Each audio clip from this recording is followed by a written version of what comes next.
But wait, the story of an idea doesn't just end when a patent is granted or a product hits the shelves. No, sometimes the most interesting chapter begins long after that legal protection just disappears. So what happens when a patent dies? Well, after about 20 years, a patent expires, and it enters what's called the public domain. And what that means is the legal monopoly is over. The invention, which was once exclusively protected, is now available for anyone, and I mean anyone, to use, to modify, and to sell, all completely for free. Let's take the case of Catherine Hedinger. You know her invention, for sure. It's the fidget spinner. But back in 2005, after holding the patent for years, she was really struggling financially and just couldn't scrape together the $400 she needed to renew the patent. So she had to let it go. And then what happens? Years after her patent lapsed, the fidget spinner exploded into a global phenomenon. It was the must-have toy, generating millions and millions of dollars in sales for all sorts of companies around the world. But because her idea was in the public domain, she didn't see a single dime from that incredible success. But hold on, there's a completely different side to this coin. Back in 1962, a Volvo engineer patented the three-point seatbelt. Now, instead of licensing it to make a ton of money, Volvo made a truly remarkable decision.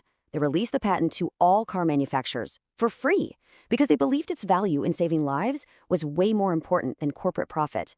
That single decision is estimated to have saved over 1 million lives. Just wow.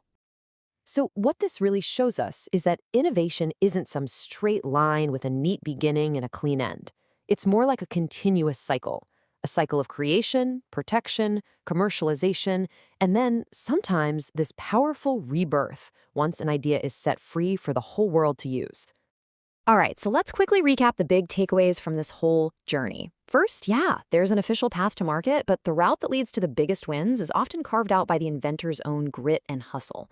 Second, the data doesn't lie. The founder's advantage is real. Inventor-led startups just dominate the top earners.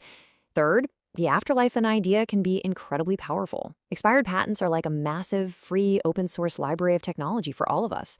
And finally, remember this. Real value speaks for itself. It's proven through action, not through hype.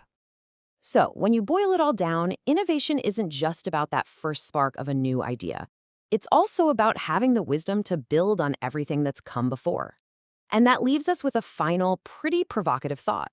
There are literally thousands of brilliant technologies just sitting there in the public domain, waiting for the right person to find them and start this incredible cycle all over again.